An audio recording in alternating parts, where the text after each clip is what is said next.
Hello and welcome back to the channel. Bit of a interesting day today, as it always is in the post-Natty era for Michigan football.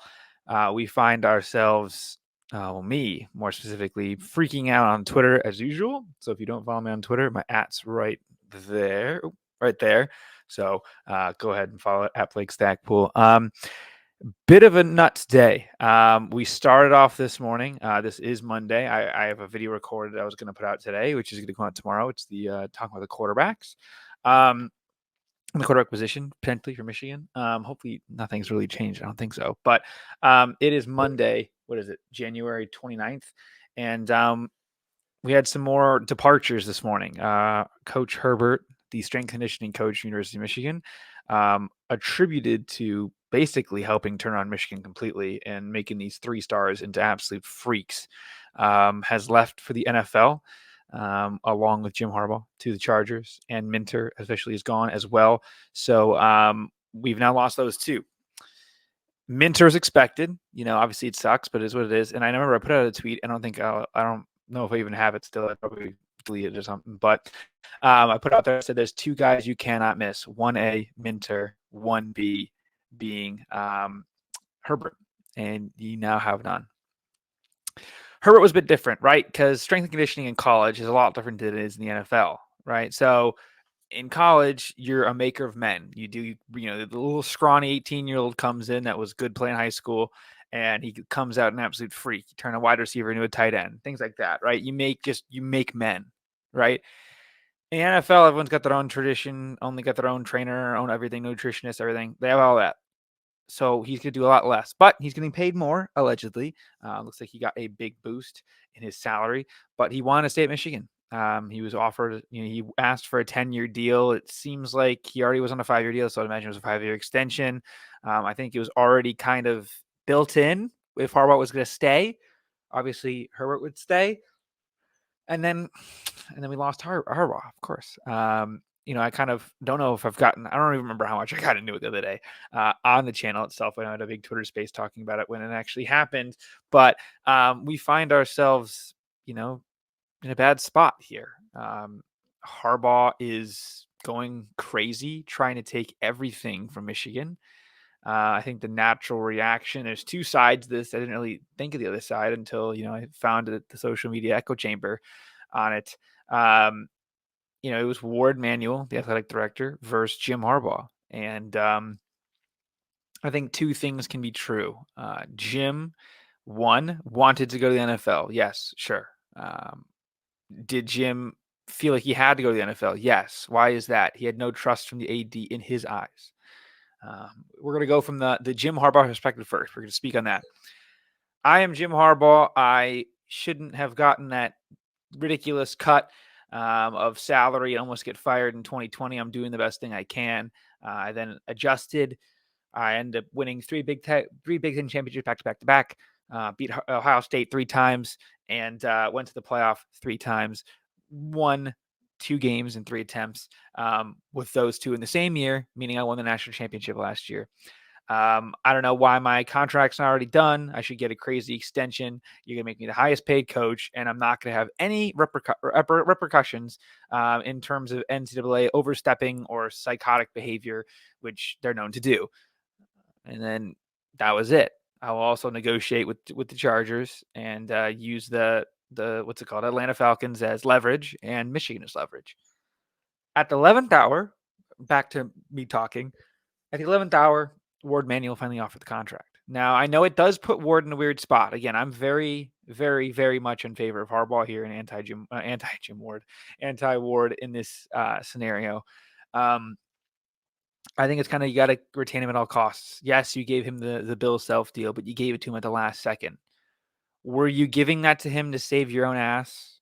To be like, look, we tried, because that's what the regions are saying as well on Twitter. Or did you genuinely just finally come to an agreement at the end here? You finally got everyone to sign off on it because part of it was lowering your own power. I know that's hard to do. Would be the honorable thing, probably. Is it easier said than done? Me just talking smack in my office here, as opposed to him actually having to give up his own power and his own ego. Yes, of course, no kidding. Like, I don't think anyone's denying that, but it's it's frustrating to see that. I made the meme the other day where it was knocking on the door in like the sickle. First, he came for the baseball program. The coach was finding a great way to get around the scholarship limit and things like that. Totally revolutionized Michigan basketball, Michigan baseball, and you'd always would turn on the College World Series, and every once in a while they'd pop up there. You know how hard it is for a Big Ten team to compete with those teams in the South, and he was out there doing his thing. Now he's over at Clemson, got them the World Series the first year they were there. For those who don't know, the World Series is not the final two teams. It's like the basically Sweet 16 type deal of college World Series of college baseball. Excuse me. And then the next thing I had in the graphic was the hockey team. Obviously, they had a lot of shenanigans going on there. Ward kind of screwed it up almost by helping the guy out, but overall, the program's kind of down. The hockey team I wanted to include as much as I could. He kind of messed that up a little bit, but not much you can do there, being honest. It's kind of a self-sufficient team. It's almost too big to fail like the Banks. That's kind of what I compare it to a lot. But the team that I loved the most, and a lot of Michigan fans kind of had to love the most when the football team was being very bad, was Michigan basketball and John Beilein, the legend that he was. I was watching, the highlights earlier of the John Beilein, and I almost not like got to tears, but I was like, man, I'd do anything for that. Michigan plays Michigan State tomorrow, and I think the spread's going to be 10-15. Michigan's an underdog. And Michigan State stinks this year. They're supposed to be good, and they stink. I mean, Izzo's totally overrated and a fraud, but you're giving him the opportunity to get free wins on Michigan. We've got players. Doug McDaniel is suspended for away games because he can't stay in the classroom. He can't focus, can't do his thing. It is what it is. We lost Hunter Dickinson due to NIL. We can't pay him because no one cares at Michigan. We have Ward coming out actually talking about NIL and how bad it is and how we're not changing up our strategy. Well, it's not working, and you have players like Roman Wilson openly talking about how poor it is compared to other schools, and he's one of your best players. He should be financially taken care of and the guy that you need. Do you think guys like JJ and Donovan and Junior Colston and all these other high recruits are going to come to Michigan in the future? No. I mean, Donovan got lucky that he even came here. Same with JJ because other teams screwed up. Junior Colston was a high 4-star, borderline 5-star from Tennessee. Why on earth would he come up here? A good comparison to him now, Boo Carter. Why would Boo Carter come up to Michigan? Like, it's just whatever. Actually, breaking news as we're recording here. Justin Treese is the director of strength conditioning and retention of Abigail O'Connor as director of football performance nutrition. So there you go. Congratulations to those two. The other news we had about half an hour before recording this, Grant Newsome will be the O-line coach. But now quickly back to basketball. Sorry, I'm a little over the place because I got the big notification here with the update there from Michigan football. So shout out to those guys. Basketball, yeah. So you also had a bunch of guys that wanted to come in. You had Antonio Reeves, very interested. You had Caleb Love try to get in. You had Terrence Shannon last year try to get in. Admissions is its thing. You need to either have a clearly stated guide to get admissions in because we had issues with Hinton coming in on the football team, and he went to Stanford. How are we not having Stanford credits transfer over? Come on. I know they're trimesters. Maybe that's the nonsense, but my goodness, it's Stanford, dude. We're Michigan. Relax. It's athletes. Like, they're there to not, help the researching out. Okay. I'm sorry. Like, I know the board doesn't care about sports, but make some exception. These guys help pay your checks. I want you to look at the bottom line and the budget of how much money Michigan football brought into you, and then think about it again. Or go back a few years ago when we were playing in the Final Four in the championship game in basketball, and then rethink the athletic or academic requirements for these athletes. All right, let's calm down a little bit. Who are we kidding ourselves here? You're still going to Michigan. You still got tough classes. All right, the easiest classes in Michigan, the toughest class at other universities. I want everyone to calm down. Okay. As for continuing with the basketball program, Ward put a thing out there today, and he was like, "I'm in full support of my guy Juwan, who he hired. Only guy that he's hired that's even doing anything right now. He's doing nothing." And again, Juwan, great player, Fab Five, awesome. Loved the documentary growing up. Kid was a beast. Everyone wanted to be like him growing up. Him and Rose and Weber and other guys, right? King and other guys, right? The whole thing. You can separate the artist from the art. Okay, I just you just get this feeling that there's not the passion by those in power of those who want it or desire it. I would love to be AD of Michigan. It would be feasible. Absolutely not. Right? But I feel like I could do a better job. And that's crazy. I hate when I do things like that and it's stupid, but my goodness. Just need you to lock in and need you to focus. Help the players make the money they deserve. Work with the NL collectives. There are people here that want to spend and give their hard-earned money, upwards of millions of them, of dollars, millions of the dollars, right?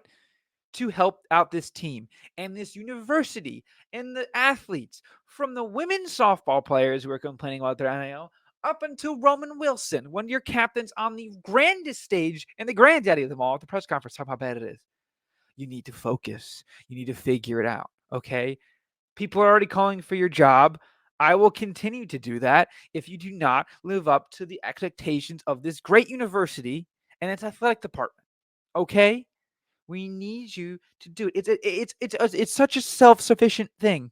You came in, you were born on third base, and you think you hit a triple. Okay, if anyone that fits to is not Sharon, it fits to Ryan Day, and it fits to you, Ward. Okay, because I don't understand. You come in with John Beeline, with Jim Harbaugh, with the hockey team that's unbelievable. You had the damn gymnastics team. They did a great job. The softball coach, her name escapes me. They were a wagon forever. Okay. Like, I used to remember, like, I think it was even until last year, every media timeout of every Michigan football game I went to was a different team winning the Big Ten. I think last year there was a stat that we won half the Big Ten championships last year in every sport combined. That's unbelievable. And we're doing it in spite of this. The one line I want to try to end this on, because I know this is an endless rant and I could go forever, is Michigan football won a national championship in the 4-team NIL era, right? That's 2000, was 2021, 2022, and 2023 seasons. 3 seasons. 3 teams won. Georgia, and Michigan. Georgia, right, is very clearly paying players. Whether it's legal or not, I don't care. Darnell Washington got a bunch of money from Jeremy Pruitt, who got an 8-year show cause, and he went to Georgia. So I want you to do your research there. Sorry for the stray, Georgia. It just has to happen. Michigan has their own players talking about how bad the NIL situation is, right? Okay.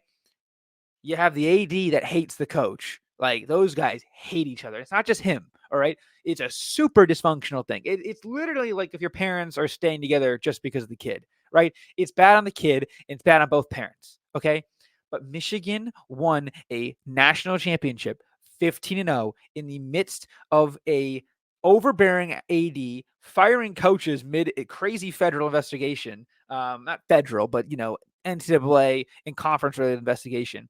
You had a crazy suspensions going on. You had the AD self-imposing suspensions against the will of coaches. You've got coaches being fired, right? And you're barely paying players. Everyone else is. And you went 15-0, undisputed national champions. As Jim Harbaugh would say, simply known national champions. Pull it down. I still don't know what that means, but if you know what it means, let me know. But all of this to say, this is set up such a bad atmosphere that Jim wants to take everything out so he can show that it was him, not Ward, that won those championships. I think that's pretty obvious, but Jim's a weird dude, and so is Ward.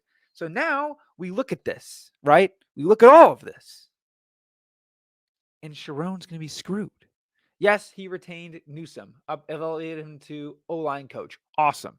Tight ends coach, maybe a guy from Georgia, maybe a guy from UTSA. Who knows? We'll figure it out. You got the personnel here. Justin Truce is the new strength and conditioning director. He's a guy internally. Some of the players liked it. Abigail O'Connor, performance of nutrition. Sweet. Your D-line coach is fighting for his life, Elston. You got Klink fighting for his life. And by life, I mean Michigan life, because, Jim's trying to buy everyone and bring them with him, which I don't blame him at all. Everyone's getting mad. I'm looking at it here. I feel like Harbaugh crossed the line with Ben Herbert. Michigan Wolverines Reddit. Everyone's melting down and trying to blame this on Jim. Sure, Jim's doing it. Why not bring all of your guys? If you set up a business and your boss try to get you fired and you're your own team, why wouldn't you bring your team to a new job? Bring what works with the harder challenge in the NFL. Bring your guys with you. They're all getting pay raises. They're all going from Ann Arbor, Michigan to Los Angeles, California. I'm looking outside. It's pitch black at 5:00 and it's cold and snowing and gross. There's damn palm trees year round down there. Obviously, it doesn't make sense. Or it does make sense. Excuse me. So I hate these unplanned videos because I just kind of rant and I feel like I didn't cover anything. But overall, I think I'd like to, a state of Michigan athletics. I know last year, those of you that were here, obviously had 50 to 100 subscribers back then. I'll probably do a State of the Union address in terms of the state of the state for athletics. The major sports teams that I appreciate and Michigan athletics I kind of touched on already. But yeah, that's kind of all I have for now. Please like and subscribe. And let me know below what your thoughts about Michigan are. Whether you're a Sparty fan, you're just a guy that subscribes to me to the hype videos. Like, what the hell is this kid talking about? And maybe knows what he looked like. Sure, like and subscribe. Comment down below again what you think. Thank you all for the support as always. And go blue. And please, let's figure it out, guys. Please. Good luck to Sharon. Good luck to Jim and the rest of the assistants in the league. And all the guys who got to get drafted. See you.